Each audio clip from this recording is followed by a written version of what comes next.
साथियों नमस्कार, मैं हूं नीरज पटेल और आप देख रहे हैं नेशन जनमत। जिस ओर जवानी चलती है उस ओर जमाना चलता है, वायु का उल्टा होता है युवा।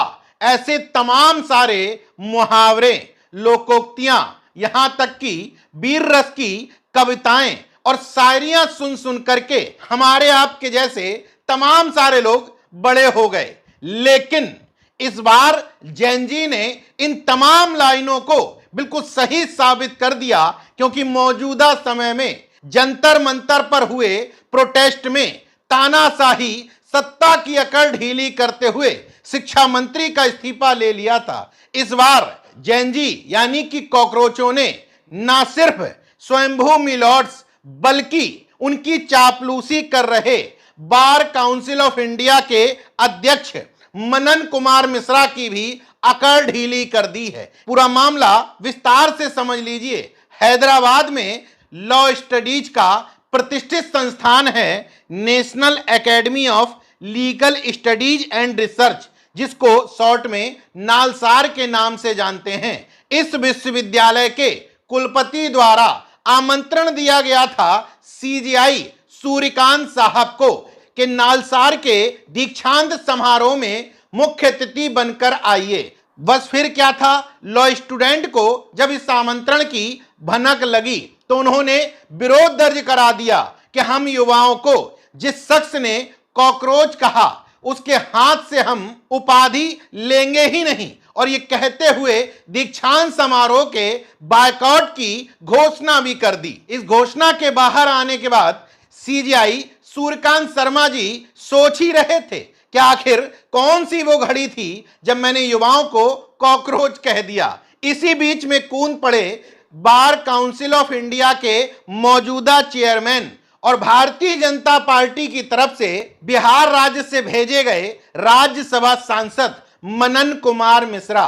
सीजीआई साहब के प्रति संपूर्ण निष्ठा जताते हुए बेहद टीटीएम यानी कि ताबड़तोड़ तेल मालिश करते हुए उन्होंने न सिर्फ नालसार के कुलपति को पत्र लिखा बल्कि देश की सभी बार काउंसिल्स को पत्र लिख करके कहा कि 2026 का जो ये बैच नालसार से पास आउट होकर के निकलेगा, इनका किसी भी राज्य की बार काउंसिल में रजिस्ट्रेशन ना किया जाए जब तक मैं अग्रिम आदेश न दूं। चापलूसी से भरे इस बेहद अजीबोगरीब फैसले के बाहर आने के बाद कॉकरोच जनता पार्टी के अध्यक्ष और इस समय युवाओं के संघर्ष का चेहरा बन चुके अभिजीत दीपके ने ट्वीट किया, अगर सभी लीगल कॉकरोच एक साथ आ जाएं तो क्या होगा। इसके बाद दूसरा ट्वीट किया, मनन मिश्रा का इस्तीफा मांगने का वक्त आ चुका है। और इस्तीफा शब्द से इस देश के युवाओं को कितना जोश जागता है, इसका उदाहरण जंतर मंतर पर यह तानाशाही सरकार और मिलॉर्ड्स स्वयं देख चुके थे। तो मिलॉर्ड्स ने आनन फानन में मनन मिश्रा की चूड़ियां टाइट की। मैं तो वैसे ही कॉकरोच कह करके फंसा हुआ हूं, ऊपर से एक और जंजाल मेरे सिर लाद रहे हो। तो सीजीआई साहब ने मनन मिश्रा से कहा, बेवजह मेरे और छात्रों के बीच में मत आओ, यह हमारे आपस का मसला है, बेवजह इस मामले में दखल मत दो। मनन मिश्रा को समझ में आ गया कि उन्होंने उल्टा तीर ले लिया है, तो मनन मिश्रा ने तत्काल प्रभाव से अपना तुगलकी फरमान न सिर्फ वापस लिया बल्कि युवाओं के बारे में बड़ी बड़ी बातें अपने सोशल मीडिया पोस्ट पर लिखी। यहां तक कहा कि मैं सीजेपी के लोगों से मिलने को और बातचीत करने तक को तैयार हूं। युवाओं के लिए जो वो लोग चाहते हैं वही तो हम चाहते हैं, युवाओं का भला। मतलब युवाओं के इस जनाक्रोश ने एक महीने के भीतर ही न सिर्फ तानाशाही सरकार बल्कि खुद को धरती का स्वयंभू मिलॉर्ड्स मान चुके सीजीआई साहब की भी अकड़ ढीली कर दी है। इसी बीच में अचानक से कॉकरोचों का धमाकेदार एक गाना आता है, हम कीड़े हैं फिर आएंगे। लाठी मारो फिर आएंगे, पानी फेंको फिर आएंगे, जेल में डालो फिर आएंगे, हम कीड़े हैं फिर आएंगे। एक तरफ जहां ये गाना तेजी से वायरल हो रहा था, वहीं दूसरी तरफ जैन जी स्वयंभू मिलॉर्ड्स के खिलाफ लड़ने का मन बना रहे थे।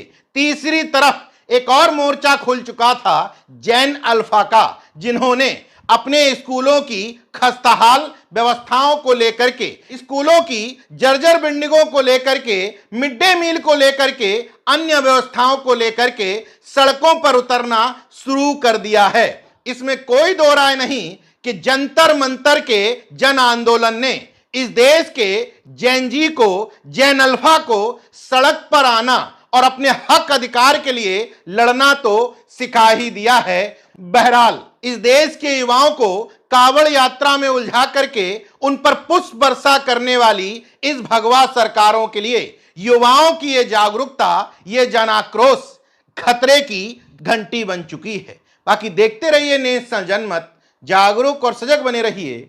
जय विज्ञान, जय संविधान, जय लोकतंत्र। धन्यवाद।